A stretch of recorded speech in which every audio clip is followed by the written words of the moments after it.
Pemirsa, Organisasi Kesehatan Dunia atau WHO menegaskan penularan virus COVID-19 bisa menular melalui udara atau transmisi airborne. Warga harus mewaspadai penularan ini terutama di ruangan tertutup seperti ruang kerja di kantor dan juga gedung bioskop.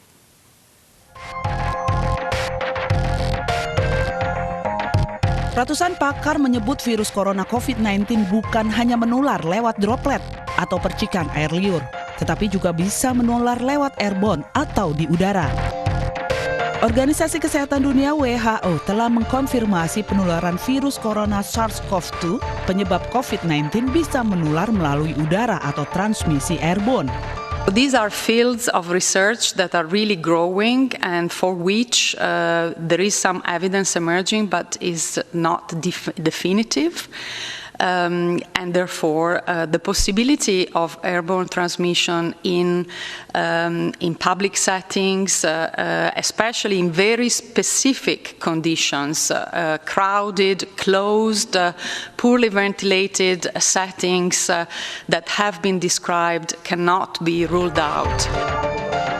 Sementara pakar epidemiologi Dr. Triyunis Miko Wahyono menanggapi dibukanya kembali bioskop di Indonesia. Dibukanya kembali bioskop bisa berpotensi besar dalam penambahan angka penularan virus COVID-19. Dengan demikian, pihak bioskop harus melakukan pengawasan dan pemeriksaan lebih ekstra lagi. Penularan virus di bioskop, kalau yang nonton ada kasus, pasti akan menularkan ke sebelah depan, samping, atau belakang gitu. Jadi jarak yang terdekat yang bisa ditularkan. Nah itu kita tidak tahu kalau OTG lengkap gejala mengandung virus. Kemudian selanjutnya kalau kasus ringan begitu, yang batuk doang, yang demam doang di sini kecil begitu. Kalau dia ikut nonton, maka akan menularkan ke orang lainnya yang jaraknya terdekat. Apakah airborne disease bisa dicegah? Tentu saja. Pertama, hindari kontak dengan orang yang memiliki gejala atau sedang sakit airborne disease. Tinggal di rumah saat sedang sakit dan jangan berdekatan dengan orang yang memiliki daya imun yang lemah. Pakai masker jika harus berada di kerumunan untuk menekan risiko penularan. Tutup mulut ketika batuk dan bersin dengan tisu atau bagian siku pakaian guna mencegah risiko penularan. Jangan sentuh wajah sendiri atau orang lain jika belum mencuci tangan. Lakukan vaksin. Penyakit airborne disease telah memiliki vaksin antara lain difteri, influenza, dan MMR. Diharapkan semua lini tetap menjalankan protokol kesehatan seperti menggunakan masker, mencuci tangan, dan tetap jaga jarak. Dari Depok, Jawa Barat, Yung Rizky, iNews melaporkan. Ya, pernyataan WHO terkait penularan virus COVID-19 bisa menular melalui udara ini tentunya membuat masyarakat harus ekstra waspada. Kita akan berbincang dengan Ketua Departemen Epidemiolog Universitas Indonesia, Dr. Triyunis Miko Wahyono. Selamat siang, Pak Tri. Selamat siang, Mbak Deta. Baik, Pak Tri, bagaimana sebenarnya cara penularan virus COVID-19 ini melalui udara? Apalagi saat ini kan kita memang sudah diwajibkan memakai masker.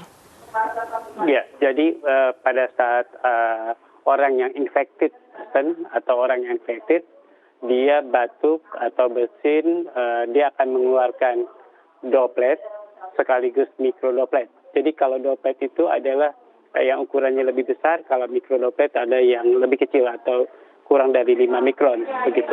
Nah, bayangkan kalau itu adalah kapas disuir-suir atau kemudian ada yang besar, dia akan bisa terbang tapi nggak jauh. Kemudian kalau yang kecil-kecil dia akan bawa angin. Jadi mikrodroplet juga bisa terbawa angin. Ya, kalau di ruang terbuka dia bisa terbawa angin jauh, kemudian akan mati di suasana yang panas. Kemudian kalau di ruang tertutup itu yang berbahaya. Jadi kalau nggak ada sirkulasinya, dia akan mengambang atau floating di udara. Baik. Nah, itu yang berbahaya. Pak Tri, kalau virus COVID-19 di benda ini ada daya tahannya selama berapa jam? Kalau di udara sendiri bagaimana, Pak? Ya, jadi kalau di udara yang panas lebih dari suhu dari 27 derajat, dia mampu hidup 8 jam sampai 24 jam. Baik, kita tahu saat ini pemerintah berencana akan membuka fasilitas publik, seperti salah satunya adalah bioskop. Nah, ini apakah cukup berbahaya dengan adanya penularan melalui udara ini? Ya, jadi kalau dari pengalaman, dari hasil kontak tracing, 80% lebih atau 90% itu ada riwayat kontak dengan penderita.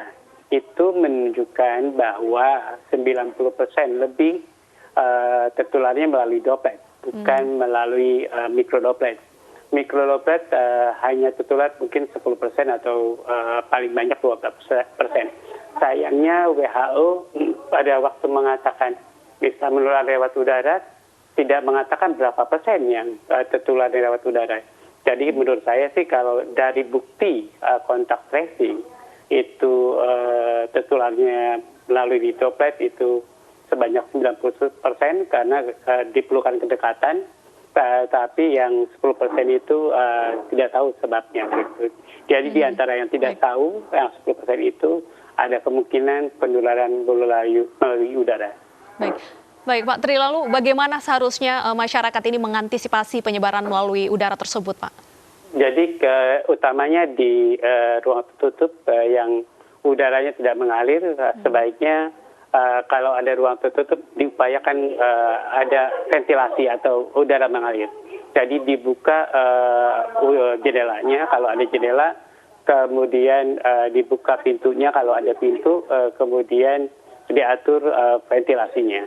Kalau tidak ada jendela, kemudian dibuatkan aliran begitu disedot dengan ke alat penyedot udara begitu.